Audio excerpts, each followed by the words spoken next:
Thank you very much. Yes, now it's time for the boss himself, the one and only mega star Chiranjeevi garu. Anil child ఆర్టిస్ట్ని పిలిచారు stage మీదకి మధ్యాహ్నం నేను ఉండగా ఒకసారి రండి రా కిడ్స్ ముగ్గురు రా రే రారా దత్త తీసుకోలేరా అక్కడ భయపడుతున్నాడు దత్త తీసుకుంటానని ఖుషి అండ్ ఊహా ప్లీజ్. ఆ సినిమాలో ఒక డైలాగు క్లారిటీగా చెప్పలో అది మిస్ అయింది. దత్త తీసుకోండి సార్, చెర్రీకి పక్కన కర్రీగా పడి ఉంటాను అంటాడు. నా ఒర్రి మొదలవుద్దురా వద్దు అలాగా.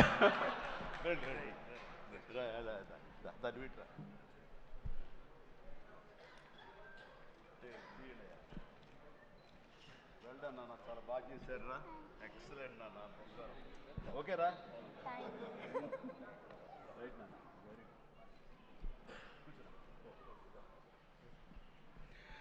రైట్ అండి,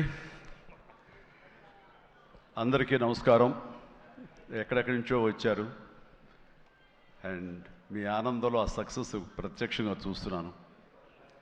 మొట్టమొదటగా ఇంత పెద్ద సక్సెస్ ఇచ్చి గత వైభవాన్ని మళ్ళీ పునరావృతం చేసినటువంటి, మాకు ఇంత ఆనందాన్ని పంచించేటువంటి తెలుగు ప్రేక్షకులు ఈ యావత్ ప్రపంచంలో ఎక్కడ ఉన్నా సరే వారందరికీ మనస్ఫూర్తిగా శిరస్సు వంచి నేను నా ధన్యవాదాలు తెలియజేస్తున్నాను.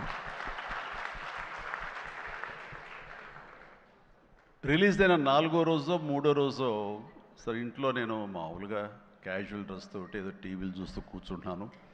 సక్సెస్ ఎంత అవుతుంది ఏంటని న్యూస్ వస్తుంది, ఆనందమే. చాలా హుషారుగా సుష్మిత లోపలికి వచ్చేసి, డాడీ వింటున్నావు కదా ఎంత బాగుందో అని అంటే, ఏసమ్మా ఏం డల్గా ఉన్నావేంటి, నీకు అఫ్కోర్స్ నీకు సక్సెస్ మామూలే కదా, 47 ఏళ్ళ బట్టి అనుభవిస్తున్నావు కాబట్టి పెద్ద కొత్త ఏం కాదు, కానీ మాకు మాత్రం చాలా ఎక్సైటింగ్ ఉందంటే, మరమ్మ కూర్చో, నువ్వు చిన్నప్పటి నుంచి అన్నం తింటున్నావు కదా అని అన్నం ఈవేళ తినమంటే బోరు కొట్టుతుంది నేను తినంటావా? అది అమ్మ వండిందైనా, ఆ తర్వాత భార్య వండిందైనా, ఆ తర్వాత బిడ్డలు మీరు వండిందైనా, ఏదైనా సరే మన అన్నం మన కూరలు జీవితంలో ఎప్పుడు బోరు కొట్టదమ్మా. మళ్ళీ నెక్స్ట్ డే మార్నింగ్ దానికోసం అరులు చూస్తుంటాం, ఇదే ఆకలి అవుతుంది, ఎప్పుడు అన్నం పెడతారా అని ఉంటారు. కాబట్టి అమ్మ అన్నం ఎప్పుడు బోరు కొట్టవమ్మా. అలాంటిది ఆ సక్సెస్ అన్నది కూడా అలాంటిదే నాకు.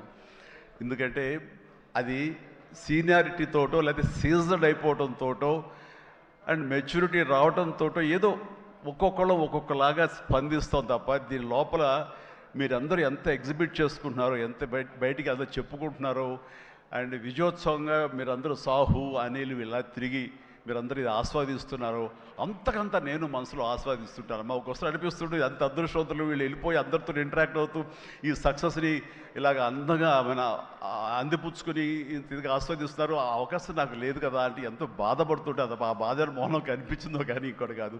నేను వీళ్ళు మరీ చెప్పాను, మీరు వెళ్ళండి, ప్రజల్లోకి వెళ్ళండి, అది ఆస్వాదించండి, వాళ్ళతో పాటు మీరు ఇంటరాక్ట్ అవ్వండి, ఇచ్చే కిక్ అది వేరే అంతా ఇంత కాదు, అది మరింత ఉత్సాహం మరింత ఓతోగా ఉంటుంది. అది ఫ్యూచర్ సినిమాలకి అది ఫ్యూయల్ లాగా పనిచేస్తుంది. మీకు ఆ ఇంధనాన్ని తీసుకోండి, మరింతగా వర్క్ చేయండి అని చెప్పి నేను చెప్తుంటాను. అందులో వెళ్ళే ముందు నాకు చెప్పాడు వెళ్తానని, గో హెడ్ అన్న.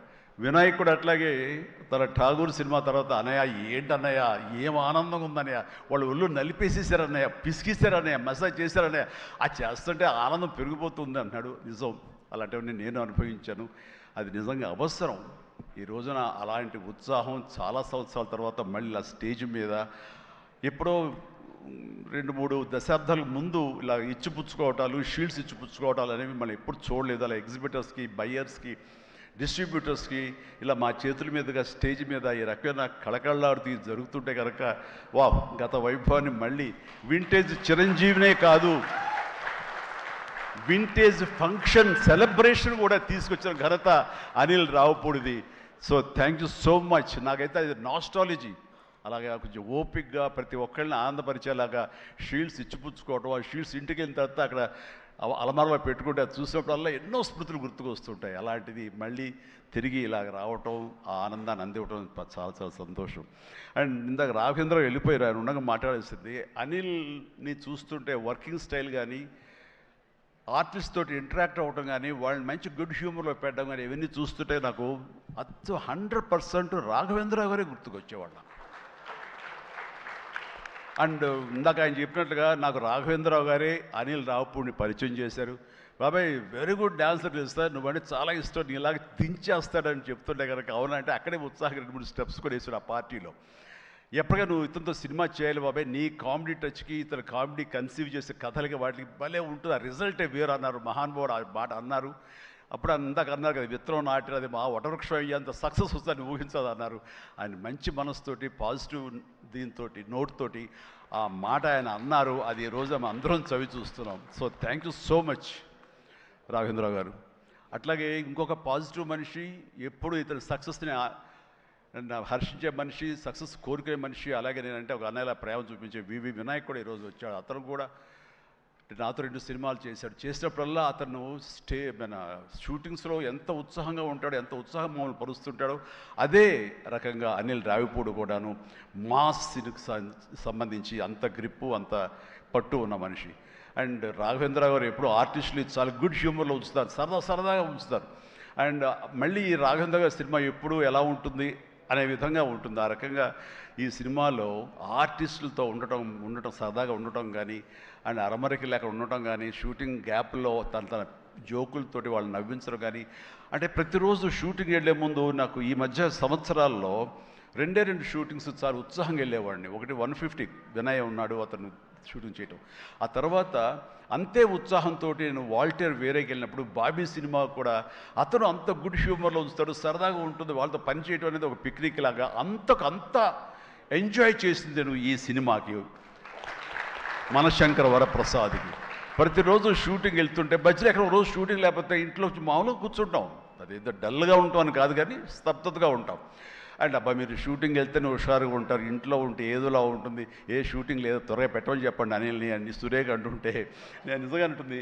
అదే చెప్పాను లాస్ట్లో షూటింగ్ అయిపోయిన రోజున ఎలాంటి ఫీలింగ్ అంటే, ఒక స్కూల్ విడిచేసి వేరే చోటకి ఎడ్యుకేషన్ కోసం అందరూ విడిపోయి ఆయా ప్లేసెస్కి వెళ్ళిపోతాప్పుడు ఇదో తెలియని బాధ, తీపి బాధ ఒకటి మనసులో ఇదిగా ఉంటుంది.